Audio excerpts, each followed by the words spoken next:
Good afternoon, everyone, and welcome to the second day of the 2020 BU Virtual Conference titled Responding Together, Managing Wellbeing in Times of Uncertainty.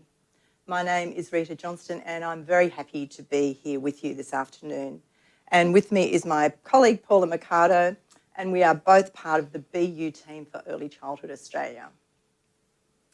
So yesterday morning we heard about the foundations for creating a mentally healthy community. We heard about risk and protective factors for wellbeing, and then finally the last talk was about critical incidents, response and recovery. In this session, we'll look more deeply at critical incidents and the role of relationships and play in assisting recovery after change.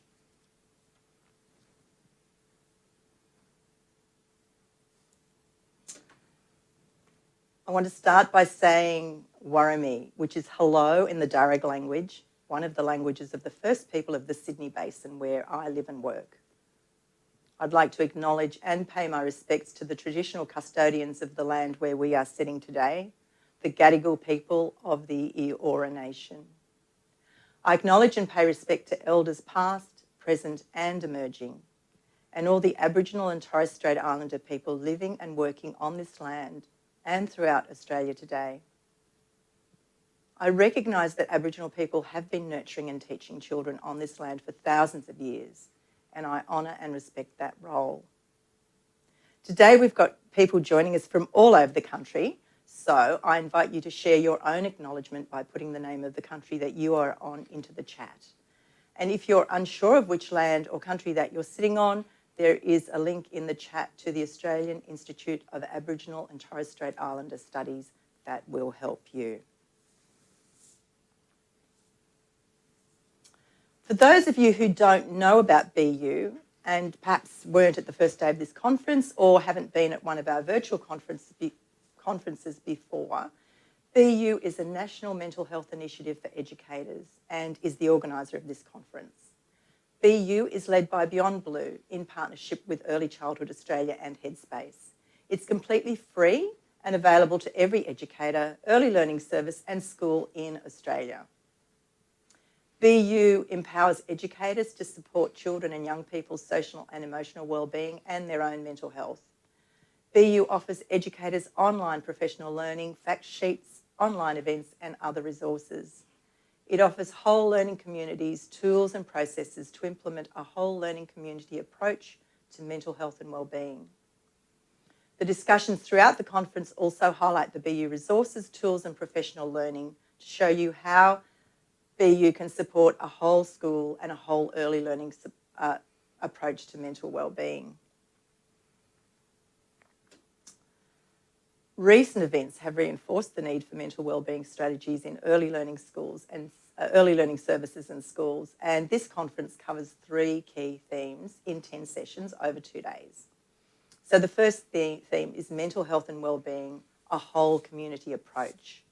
The second theme is prepare and take care, critical incidents in uncertain times, and finally the third theme is the benefits of building strong family and community partnerships.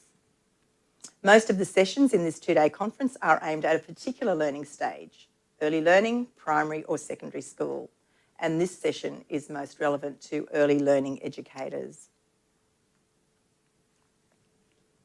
We're going to be talking about mental health, we're going to be talking about critical incidents, and so I just want to remind people to make sure they keep themselves safe. If difficult thoughts or memories arise through this conference, make sure you talk to a trusted colleague, family member or mental health professional. And please only share what you feel comfortable in sharing in chat, and I ask everyone to also be aware of confidentiality. So today we're going to look at 4 areas around critical incidents in early learning settings. So firstly, we want to look at what do critical incidents actually look like in early learning settings. Do we, in early learning, have some unique perspectives and experiences? We're going to look at why relationships are at the heart of recovery for adults and children and how we can strengthen relationships at these times. And then finally, we're going to look at the role of play in children's recovery. So I hope you enjoy the next 45 minutes with us as we look at these areas. And before we move on, we're going to open the poll and we're going to have a little bit of a reflection and discuss. So hopefully the poll is popping up for you on the screen. So the poll question is, how confident are you in identifying and responding to critical incidents? And this will give us a sense of where you are at the moment with your understanding of critical incidents in the early learning settings. Are you very confident, somewhat, a little, or not at all confident? And certainly when I was in the classroom, Paula, and teaching in preschool, I didn't even know the term critical incident or what it might mean or look like.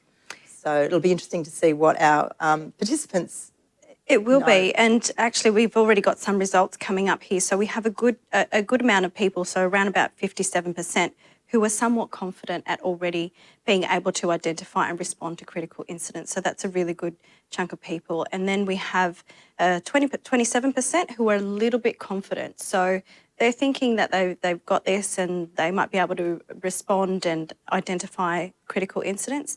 And there's a smaller amount that are very confident, and perhaps that's in relation to what's currently been happening for many communities in our most recent few months, thinking about those things. Yeah, so thanks everyone for participating in the poll, and hopefully as we progress through this presentation, you'll start to understand more about critical incidents in your particular setting. So let's unpack critical incidents in the context of change, in this broader context of change. So basically we all like what we're familiar with, what we're comfortable with. And change at an individual level is a process whereby individuals alter their ways of thinking and doing. So change can be uncomfortable. We have to change our ways of thinking and doing. There's a well-known expression called that says everything changes, nothing stays the same. And for me, when I first heard that expression, I really didn't like it. I was like Goldilocks, who was looking for the situation in my life that was just right. And every now and then it would come along, but everything changes and eventually life would go on with all its ups and downs. However, what I've learned is that when I have a better understanding, a framework about what change is, I'm better able to appreciate those just right times and at the same time develop the skills and capacity to negotiate the next foreseeable or unforeseeable change in my life.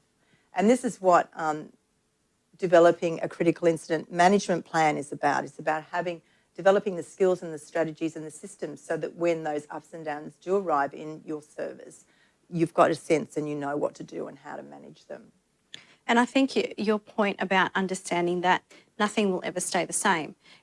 Things will change. I think even that initial step is a really good foundation to move forward with. Yeah, good point. Yeah. And nevertheless, we do get times when everything's just right. Yeah. And we need to really enjoy those as well. That's true. Yeah. So the other thing I used to do was think in very black and white ways. So there was either change or there was stability. And what I've discovered that change, like everything, actually lives on a continuum and is actually happening all the time. So changes can be large or small. They can be initiated by ourselves or be foisted upon us by others or by external events. Some changes allow for us to have some agency in them, whereas other changes are in the hands of other people. Some changes are welcome, like getting married. Some changes are unwelcome, getting a divorce, or maybe that's welcome too in some cases. So some changes are welcome or unwelcome, and some changes are supportive, and some changes are dangerous. So change sort of slides along that continuum in all those areas. And I think another example would be moving house. When you're moving house, it's a welcome change. It's a planned change.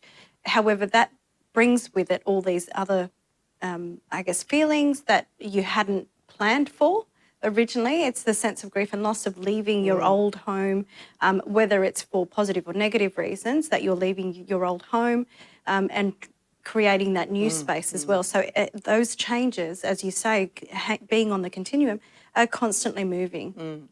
And they're always stressful. So we do know that every change is stressful because it involves our need to adapt to these new circumstances. And remember earlier I said that we like things to stay the same. And so when these either positive or negative changes arise, we have to change our ways of thinking and doing. But also remember that we do need some level of stress to be healthy, and we call this positive stress. However, the greater the degree of change, the more difficult it can be. And when these changes fall into the dangerous category, we can call them critical incidents.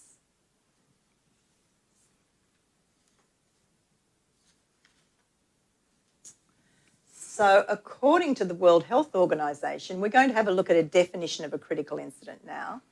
And according to the World Health Organization, a critical incident is an event outside of the range of normal experience. So that's a really important first step definition. It's something outside our normal range of experience. It's sudden and unexpected. It makes us lose control. It involves a perception of a threat to life and can include elements of physical or emotional loss. So there's some big things. Outside our normal experience, sudden and unexpected, we feel like we've lost control, we feel threatened, and there's some either physical or emotional loss. So we can see that critical incidents fit into that extreme end of the change continuum. A critical incident is often big. It's initiated by people or events out of our control. It's unwelcome, and it feels or actually is dangerous or threatening. Often these events are sufficiently disturbing to overwhelm or threaten to overwhelm an individual's coping capacity. And in the context of your whole early learning community, incidents can become critical when they overwhelm the usual coping capacity of your learning community. A critical incident can occur either within your service or outside of it. It may, and COVID-19 is a critical incident that started outside and has infiltrated inside, and the effects of it have infiltrated inside early learning services. A critical incident may involve children as well as educators, families, and other people who are close to them. So while the network of people affected by a critical incident can be very wide, if the incident directly involves people within your learning community, so imagine if something actually happens right within your early learning community, the impact can be very, very intense. Do you want to add anything to that, Paula? Well, just thinking about all of the things that we've been saying, and I really like how you've defined critical incident and especially how it relates back to an early learning service. We have some wonderful participants adding into the chat box, and Rachira is one of them who's feeling like she needs more resources to deal with critical incidents. So that in itself is showing that this is what's happening in our early learning services, in our early learning communities, and it's really important to be able to access the resources that you need during these times. And perhaps there are things that we can already be doing to help us prepare for hopefully not the next time that happens, but as you say, change always happens, and sometime it will be an unexpected moment that you will need these resources and be able to access them at any moment. And the BU range of resources, and you'll see links to various things in the chat, have some really good resources, and I'll mention those again a little bit later once we unpack the critical incidents a little bit more. So we're going to have another poll in just a moment, but before we do that, I want to just describe what critical incidents might actually look like. So I've put them into 3 categories, and the first is natural disasters. So we're well aware of those in Australia. We've had last summer's bushfires, and now we've got COVID-19. We've had drought and flood as well. And cyclones. And in other countries, they have hurricanes or extreme cold weather events like snow and avalanche. So these are natural disasters, fall into that category of critical incident. Then there's personal disaster. So this is about a serious injury to a child or an adult, death by illness or accident of a child or an adult, or suicide. So these are personal, we could call these personal disasters. And then there's all sorts of other things which I've sort of popped into another category. But one example is, for example, physical damage to property or animals or pets by fire, flood or vandalism. So remembering that a critical incident is an event outside the range of normal experiences. As the poll pops up, can you please tick unless they've already started. Well, I was waiting for you to finish because it was an instant reply to COVID-19. Of course, everyone will tick that. Absolutely. There was 100%. It started off with 100% on COVID-19, which is very, very relevant to what's happening. But slowly we've been able to obviously pick a couple of other options. So there's quite a percentage who have been either affected by bushfire, flood or drought as well. Then there's suicide, so 5.6%, 9.6% affected by death or accidents, and major illness there's again 8%, and physical damage is 6.3%, and then a small amount, 4.2% in the other. So these are all really good, I guess, statistics of our current participants and knowing where everybody is.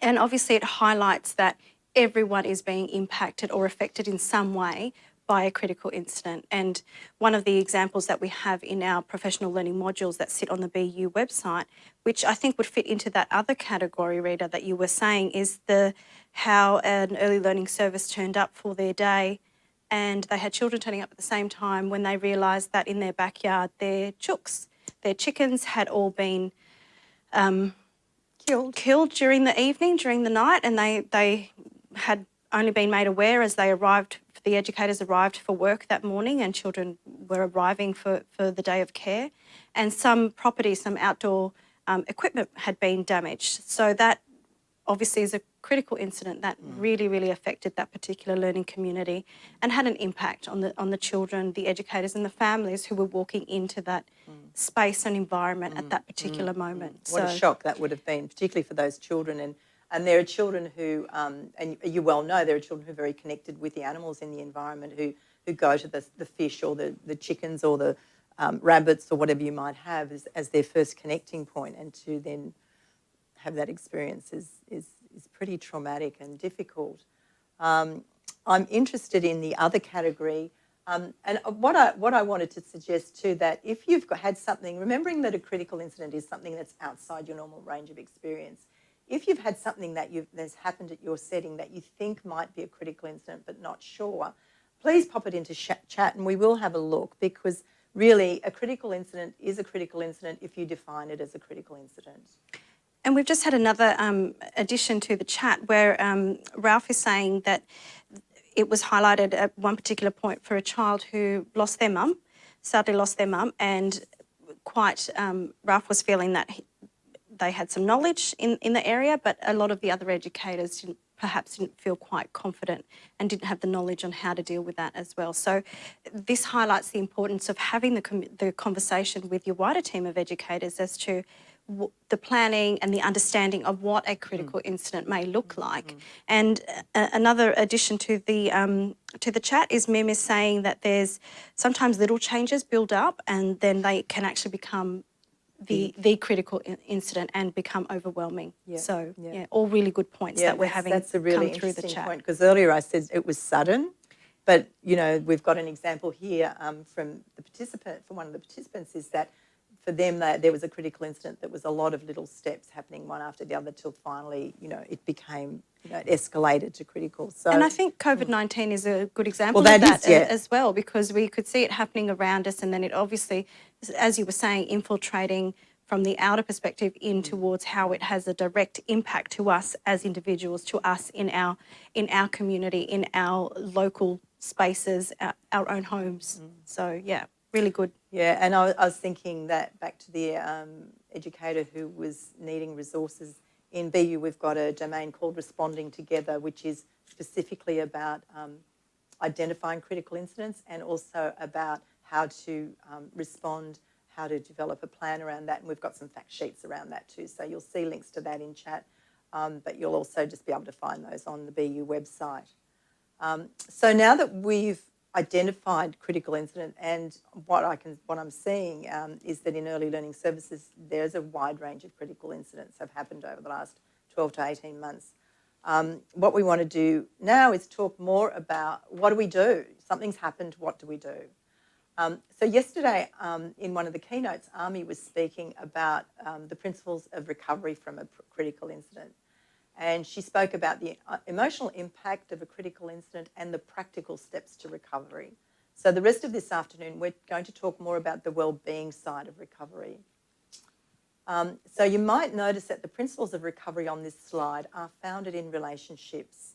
Staying connected, getting back to life as usual, providing support and checking in are all relationships in action. Building and encouraging strong, positive relationships is one of the key protective factors for mental health and well-being in general. So it follows that having someone to turn to is really, really important following a critical incident. And promoting positive relationships is key to recovery. We know that positive relationships create a sense of safety, stability, security, and support. And this enables the fight, flight, freeze response in the body and brain to calm and regulate.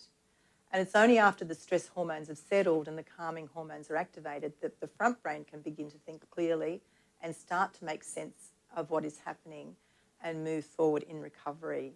And Paula, I know you talked about protective factors yesterday. Have you got anything to add? Well, if people, attendees that are here today didn't actually catch the session yesterday, those recordings and the one that Rita was talking about that Amy presented, they will be recorded. They have been recorded and they will be there for you to access those recordings at a later stage. But concentrating on the risk and protective factors model, again, this information you can find on the BU website. But I think the protective factors actually allow us to build on increasing those protective factors in a daily, in our daily practices, on a daily basis, in our routines, in our, as you say, our relationships, maintaining those, really strengthening those increases our ability to be able to then not feel so overwhelmed when a critical incident were to happen. I think the impact of a critical incident is always going to be that initial overwhelming response, but the immediate responding to a critical incident will be able to be better planned out and better thought when you've already got a really solid foundation of those protective factors that are enabling you to move forward. So yeah, going back to that definition, that broad definition of a critical incident overwhelming our coping capacity, if you're in a service that's got a strong relationship-based practice and children and educators and families feel included, they feel like they belong, they've got people to talk to, they feel safe, then when the critical incident comes along, they're already going to be prepared. Preparing for a critical incident isn't about having a folder in the cupboard that you pull out when it happens. Preparing for a critical incident is about preparing for life, and all the practice that we already do in early learning services is key to that. And as I'm saying that, I'm thinking about, we're going to talk a little bit more about families in a minute, and I'll unpack that a bit further. What I want to say just now is that, what do I want to say now? Well, as you're getting your slides ready, just going back to the chat here, we've had some people saying about critical incidents that when lots of hard things have happened, it by necessity, we need, as early learning services, we have to keep going. And there's not that time to stop and reflect. And so then it becomes a period of overwhelm for everybody, for all staff. So I guess that sort of really, for me, brings back the point of what can we do in our daily practices that can support us when those times happen. Not that we should be expecting a critical incident to happen, but that sense of overwhelm and that sense of stress in that moment can actually be not lessened, because you're still going to feel it, but you'll be able to have those thinking processes to help you have that response. You'll be able to manage it better. And as you're speaking, Paula, I'm thinking that when we've built those relationships through our normal practice, then when the critical incident comes along, we're already strengthened. We've got a lot better, a lot stronger responses to respond to it. But also, when we name something, when we've got language around something, when we name something, when we understand what a critical incident is, and it may or may not happen in our centre, then when it does happen, it's not a nameless, terrible thing that's happened. One of the things that happened to me when COVID-19 arrived was I was able to say to myself, in my own adjusting, was oh, I think this is a global critical incident. Right, I know what category to put it in. I know how I'm likely to respond. I've got a sense of how other people are likely to respond. I know this will actually be very stressful. So just in naming that a critical incident started to activate some coping mechanisms for me. Yeah. So this is really good work. What I did want to say is that when we're talking about children, is that family and educators' immediate reactions to a critical incident, as well as their attitudes and responses to a critical incident, will affect the recovery of children. So the more confident you are around children when there is a critical incident, the less probable impact on the child. And the quality of our relationships is particularly important for children and young people already exposed to multiple risk factors and challenges within their home or learning community or broader community environment. So those educators today with us who are working in with families who've got higher risk factors know that your grounded, calm and centred approach and your knowledge about these things is going to be what's going to support children in their recovery. I really like that point that you made, because we have had some participants note that there are stressful times where perhaps those stable home environments aren't happening for all children within their learning community. And another flip side example would be Katrina's added that their school principal died earlier this year, which but in turn that brought the community together to manage the grief of the staff, students and families. So that to me shows they have those solid protective factors happening, and they have those warm, secure relationships that are already happening within their learning community to allow everybody to process this critical incident together. So that's quite a protective factor in itself. Yes, so when we're talking about relationships, we've talked about the need for relationships, and we're now talking about relationships in action. And we do have that reflective question. Given recent events, what are some of the ways you have been building strong, supportive relationships with educators at your service, with children, with families and with fellow educators? And I think people in chat have already been popping that in. Yeah, some really good examples that are coming through. So I encourage you, if you can too, also just to read what's in chat too, because you'll get some really good ideas there. I wanted to share one example I heard from a preschool in the Blue Mountains, a small preschool with 20 families. And what they did for Mother's Day was they went around, a couple of the educators went around with some care packs for each mum and delivered them to their door and had a doorstop socially distanced chat for 5 or 10 minutes. They checked in with the mums and the families. They could find out if anyone needed support. They could find out how people were going, and just for those mums to receive that care pack and know that they're being thought of and cared about by their early learning service is a great protective factor. It makes you feel included. It makes those mums feel thought about, cared for and valued. And these are all our protective factors when critical incidents happen. And I think that's a really good way of thinking, that for when families are feeling that way, that is a ripple effect on the children. And what comes to mind for me is babies and toddlers who are non-verbal, who are unable to articulate and express how they're currently feeling and what they're understanding, but they're getting their non-verbal cues from the adults around them. So it's really important to be able to have those adults who are caring for our babies and toddlers to be understanding these things as well. Yeah. So we'll finish off this section around relationships and relationships in action, but please keep popping into chat some of the things that you have done during the COVID-19. Everyone's had at least one critical incident through the COVID-19 epidemic. I've heard so many fabulous stories of the way early learning services have supported families. I'm actually in awe and astounded at the things that have happened, using Zoom meetings, delivering the care packs, doing different ways of drop off and pick up of children. The daily routine of pick up and drop off is that's had to change dramatically. But as you say, credit to all the early learning services who have been able to creatively think of ways that they can still maintain that solid connection that they have with their families and their children, and maintain those really warm and secure relationships. And I think to support families who are in the early stages of their parenting, which is always challenging anyway, that early learning services have been able to support families in their parenting so well during this time. I do take my hat off to all of you.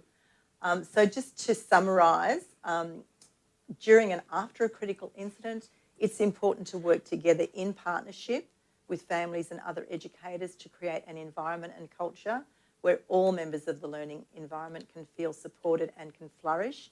And I think, definitely the early learning services have been doing that. We also need to be responding to the child, and this means connecting to them and exploring how they're feeling, responding in a way that's compassionate and supportive, and helping the child feel safe as they recover. And these are skills that you already use in your work, and we've talked about that. However, after a critical incident, it's about being much more intentional about building these positive relationships with children and adults, and then using these relationships to influence everyone's overall health and recovery. So far we've looked at what a critical incident might look like in your setting, and we've talked about the role of relationships and shared some practical examples of relationships in action. So now let's look at play. I was really interested to spend a little bit of time exploring play in this presentation because play is also about relationship. So play builds relationship with oneself and with others. So when you look at that, Paula, what do you think? Well, I think when we look at children who are in care, that's what they're doing most of the time. They're engaging in play, they're engaging with their physical environments, they're engaging with their peers, they're engaging with educators, all through play. So how intentional is that play for learning, and how much of that play is the creative output that the child is having for expressing? And we all know that we have dramatic areas for children to role play. So we know that play provides a really important medium for expression. Play in recovery, I think, is a little bit different, and we're starting to see it a lot more around what's happening, and because our eyes have been opened a little bit as to what a critical incident is. And so seeing it from a different perspective is the really what's going to make a change for how intentional we are when we're using play as a recovery resource. So play doesn't only develop cognitive skills and keep children busy. Play helps children develop emotional skills. Through play, children can express their feelings even before they have the words to say how they feel. And when I say that, I'm not just talking about pre-verbal children. I'm talking also about verbal children, about preschoolers who have language around what they know, but then maybe this event happens that is brand new and they won't have the language, or they might not be able to access the language to explain their thinking and feeling about this new critical incident. And we will often see that come out in their play as a way of communicating what's going on in their thoughts and their emotions. The other thing about play is it also fosters the imagination and becomes the basis for creativity in art or music or other ways of self-expression. And so these ways of personal expression can help people cope with feelings all their lives. So the play experiences we're allowing our children to participate in are actually supporting that child's emotional development for the rest of their life. Imaginative play also allows children to explore their own minds and the minds of others. And we know that this leads to the development of empathy and a better understanding of themselves and others. Play is a way that children can work through and resolve problems that impact their whole lives. However, after a critical incident, the things children express through play can sometimes be worrying or challenging for adults. And this is the part I want to unpack a little bit in the next few minutes. We might become uncomfortable or think there is a problem that we need to fix when we see some of this play. And then we might want to ask the child to stop. We might tell them not to play a particular game or create a particular drawing or an activity. But when we understand that this play is the way the child is communicating their understanding of a critical incident or a trauma, that they are sharing their story, it's easier for us to become a calm, regulated adult witness to what the child is expressing. Our safe and secure presence, our watching and listening will help the child work through their own thoughts and feelings and help them move to recovery and resolution. And being a strong, secure, steady base actually steadies the child and enables them to begin to feel confident that everything will be okay. We've just had 2 participants actually give examples of how it's been happening in their services. So Julia has added that play helps create that stability and mindfulness for both the educators and children. And that's a really good point that we will touch on a little bit later as well. The educators there is quite important. And then Janine has seen an increase in cubby house making. Children seem to express the recent limits of staying inside at home with their peers and creating those cubby houses within their spaces. So that's a really lovely example of how play is happening for children to unpack and understand what's happening and what impact the COVID-19 is having on them. And their families. On them, on their families, on their peers, on their new environments. So the children don't have to go to Bunnings to make a cubby house. They can just go to preschool and make a cubby. That's amazing. That is so good to hear. So we're going to do have a poll. I'm just checking my notes. Let's look at the poll now, and then we'll unpack some examples in a minute. So the poll is about how confident we are, when you see children expressing critical incidents or trauma in their play. So when you see or hear children expressing critical incidents or trauma in their play, are you confident and happy to support them? And please, you can pick more than one answer, but maybe stick to 2 or 3 at the most. You're happy to just observe for the time being. You're able to identify if they need additional support. You're uncomfortable but still able to respond, or you're uncomfortable and need help, or you have some other response. And while people are doing the poll, I'll just share a couple of examples that, one example I personally had and another example that I heard about. And the first one was during the Twin Towers disaster way back in 2001. The next day I was sitting, a little boy was playing with blocks near me, and he was stacking up 2 blocks, and then another block was coming in, put the 2 blocks, so he was obviously playing what he had seen on television. And when he first started playing, I was quite shocked. But then I went back to my educator toolbox and I thought, no, let's just observe for a start and see what happens. And he played this particular, I'll call it the Twin Towers play, for 10 or 15 minutes and then went off and did something else.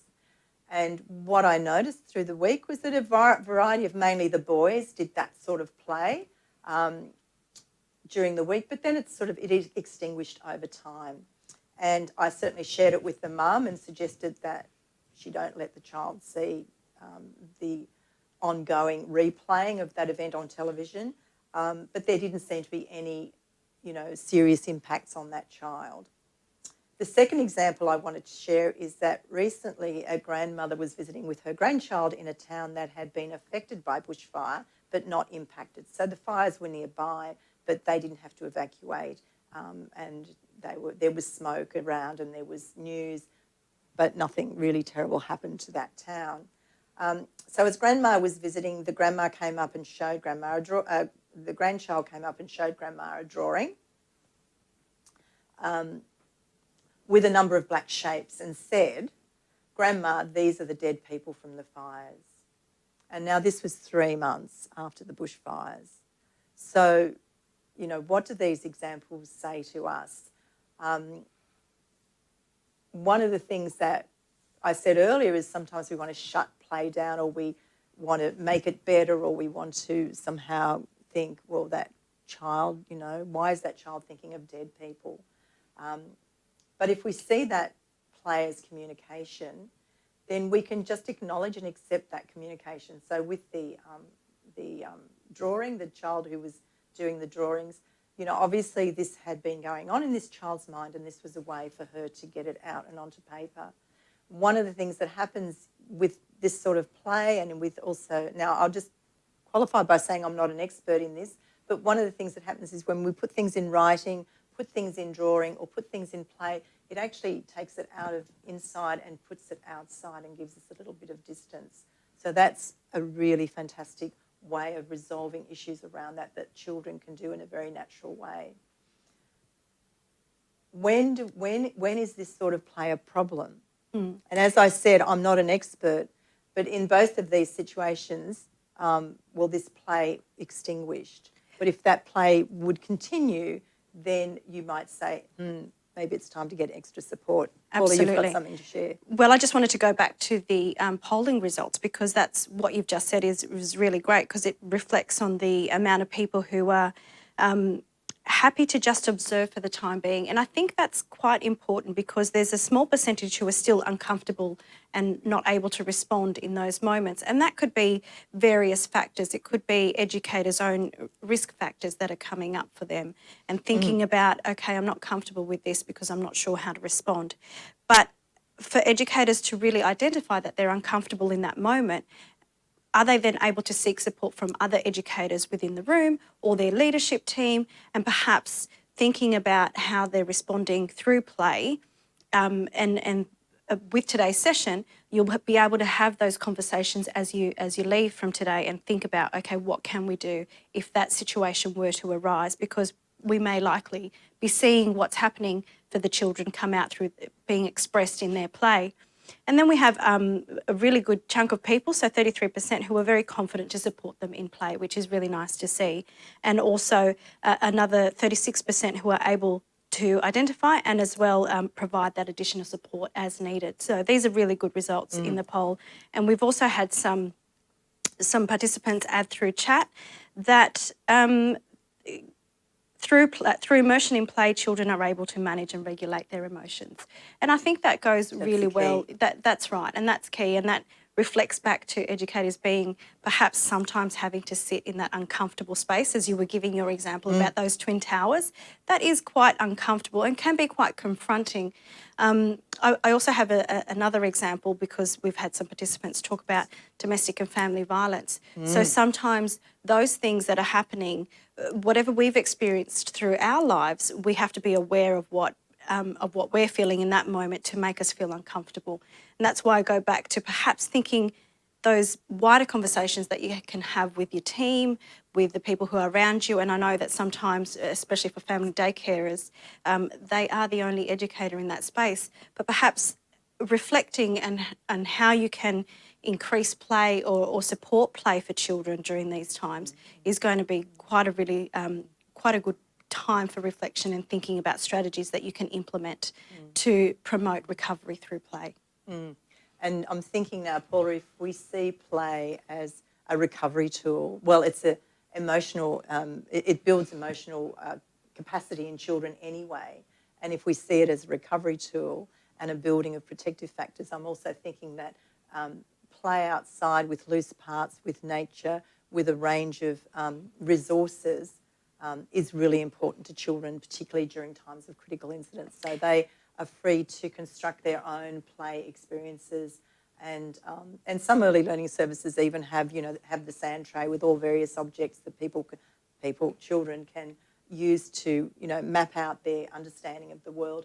And all these play experiences can be incredibly healing and therapeutic. And as I said, if the Twin Towers play had have gone on for weeks, or even a week or more, and had have intensified, I definitely would have been seeking help around that. But because it did extinguish, then I knew. It's like when we name an emotion. When we name feelings, happy, sad, angry, our emotions regulate. And so also when children express what they're thinking and feeling through play, they can come and regulate and come back into a more calm and more recovered stage. Absolutely. Okay.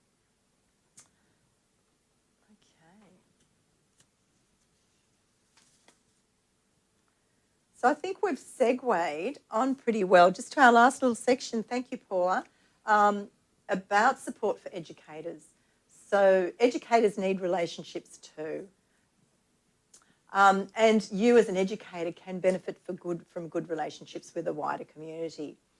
For example, research has linked partnerships between educators and mental health professionals to be significant in improving educator ability and confidence in supporting children. So, so one of the things you can do is access some more professional learning. I know one service invited a psychologist in to talk to their educators about anxiety and about a range of topics.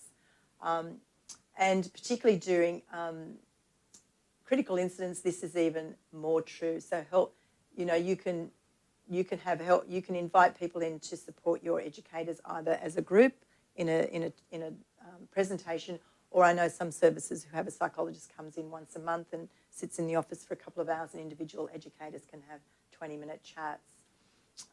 In addition, the evidence suggests that effective relationships between educators and mental health professionals are related to lower levels of educator stress and turnover and increased sense of competency. So I recommend to you all to access that support of those mental health professionals. I think in addition, I think that's got to be contextualised, because some services are able to connect to a psychologist, and they perhaps have one in their local community that they can access. But I'm thinking of the more remote communities that perhaps don't have those local professionals within their reach. However, knowing what support you can access within your local context, your local learning community, is going to be really important. So thinking a little bit outside the box, and I think COVID-19 has pushed us to think of perhaps online. And there are services that you can access via the online method, whether it's an online chat or an online hotline phone call. But there are support services out there. So I think we have to contextualise to suit your service, whether you're a family daycare, whether you're a long day care, whether you're part of a bigger organisation who perhaps offers you the luxury of having an EAP service, but as opposed to a small community-based preschool who doesn't necessarily have access to those services. Everybody still will have access to some form of support services. It's just knowing what is out there that will benefit you. And the BU website and Beyond Blue have great resources as well. So we've got a couple of minutes to go, so there's two questions I'd like to ask you. The first one is, how do you play? We know play is great for children, but how do you play? Personally, I go out in the garden, I exercise in nature, I like to sing a lot, I meditate and do some yoga. So pop into chat, how do you play? What are the things you do, whether it's cooking or gardening or journaling, that brings you back to sort of regulation? And the second reflective question is, you've already shared so much of what you already do, so I won't ask you to share that again, but perhaps think about what's one additional thing that you can take back to your service or that you can do as an individual.